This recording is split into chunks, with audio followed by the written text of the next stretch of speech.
Bien chicos, continuamos. Vamos a tratar de ir enfatizando en estos pequeños videos dentro de lo que es el humanismo en la actualidad. Cuando veíamos en las clases anteriores, ¿verdad?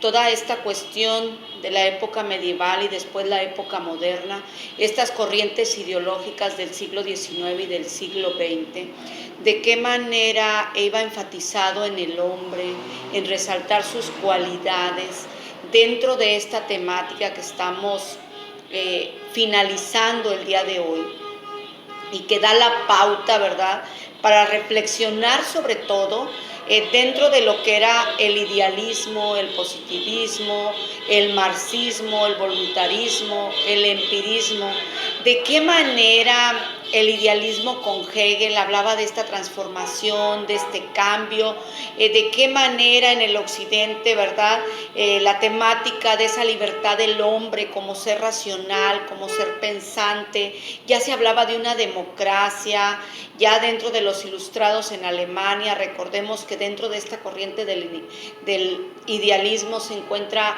el alemán Hegel. Posteriormente en el positivismo el francés Augusto Comte, y de qué manera la ciencia era una parte muy importante para el progreso de la humanidad, de qué manera lo teológico, es decir, lo que se trataba en temas de cuestiones de la iglesia, posteriormente la metafísica que compartía todo lo abstracto, ¿verdad?, del pensamiento, y finalmente lo positivo del científico, es decir, ya aplicación de estos métodos para poder experimentar, realizar observaciones, ¿verdad?, y así desarrollar por medio de la experiencia. Llegábamos posteriormente en las anotaciones de clase pasada, ¿verdad?, a la hora de enfatizar en el marxismo con Karl Marx, con Federico Hegel, esta doctrina materialista, ¿verdad?, esta dialéctica del constante y permanente movimiento, esta lucha de clases determinada por el progreso de la humanidad, y de qué manera se enfatizaba en la parte baja con el capitalismo, el socialismo, el comunismo, es decir, primero en el capitalismo esa dictadura de la burguesía para esa lucha de clases, ¿verdad?, ya en el socialismo el proletariado necesario para terminar con esa burguesía, y finalmente el comunismo, ya que sin Estado, sin explotación, ¿verdad?, se alcanzaba la libertad. Mucho énfasis, chicos, en esa lucha de clases que a final de cuentas influía de gran manera en todas las decisiones, ¿verdad?, llámese en cuestiones del Estado.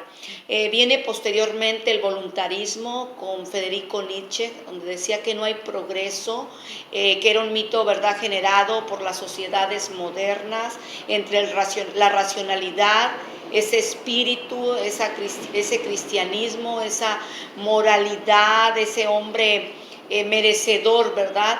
Dentro de las divinidades renunciábamos a varias ideologías, se trataba de los valores, se complementaba en la filosofía de la formación del hombre, ya se hablaba, ¿verdad?, de ese cambio de valores, esa superación del hombre moderno, tal como se posee, ¿verdad?, desde el punto de vista espiritual, desde el punto de vista de la voluntad, ¿verdad?, el realizar estas cuestiones. Posteriormente se da el empirismo con Kant, el ser ese progreso de la razón, lograr ser una mejor persona como parte de la supervivencia, la parte de las actividades, los sentidos, la experiencia, la observación, ¿verdad? Entonces, era renunciar a creer, ¿verdad?, igual que al otro, esa superioridad, esa lucha de clases cuando se hablaba durante la burguesía, el proletariado, y finalmente al existencialismo, de qué manera después de las guerras, ¿verdad?, cuando no había un progreso, era imponer ciertas creencias, ciertas ideologías sobre el hombre moderno, sobre todo en su existencia, ¿verdad? Aquí se encuentra Heidegger, el decir que el hombre, el ser arrojado en un mundo, ¿verdad?, en una determinada situación, y que se trataba mucho también la temática ideológica de qué realizar en esa época, ¿verdad? En la actualidad dentro de ese enfoque humanista y que hablábamos en el video pasado, ¿verdad? De cómo se trata de incursionar en las nuevas pedagogías, este pensamiento. Recordemos que todas estas corrientes filosóficas estudiadas en las clases pasadas, en los trabajos que ustedes me realizaron, ¿verdad? Se trata precisamente sobre, en la actualidad, enfocado al ser humano, ¿verdad? Allá se hablaba de un cambio, de una transformación, de cómo iba de la cuestión metafísica, ontológica, cómo llega la cuestión del ser y finalmente enfocado a ese raciocinio, ¿verdad? A esa cuestión de la lógica y la razón en el hombre. Es así como después de la Segunda Guerra Mundial, los filósofos pusieron de moda y se habló del humanismo marxista, de ese humanismo existencialista y también del humanismo cristiano. Hay filósofos que en la actualidad todavía se discute, ¿verdad?, todas estas corrientes del pensamiento, pero lo que no es discutible, jóvenes, son todas las nociones que implicaban la inconformidad de una sociedad considerada inhumana. De qué manera cuando existían los esclavos, de qué manera cuando era todo sobre la élite, ¿verdad?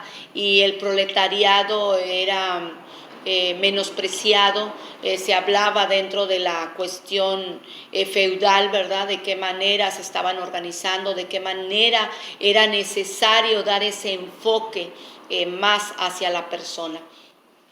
Considerando todas estas cuestiones de pronto de inhumanidad, ¿verdad? A veces angustioso de devolver al ser humano su centralidad, su dignidad. En nuestra época, claro que no es la excepción, ya que se requiere de una orientación humanista. Sería lo ideal y más en la cuestión educativa. La popularidad de esta forma de pensamiento ha decaído, ¿verdad?, en gran medida en esas épocas anteriores y ya durante el Renacimiento que se hablaba, ¿verdad?, a partir de ese siglo XIV antes del Renacimiento y que su objetivo era recuperar las disciplinas de la antigüedad y la filosofía greco-latina, ¿verdad?, para formar al nuevo hombre y dar origen así a ese movimiento intelectual a partir de lo que fue ya el siglo XVI. Todas estas cuestiones y corrientes que venimos abarcando, siglo XIV, siglo XV, siglo XVI, ya estamos ahora en la época de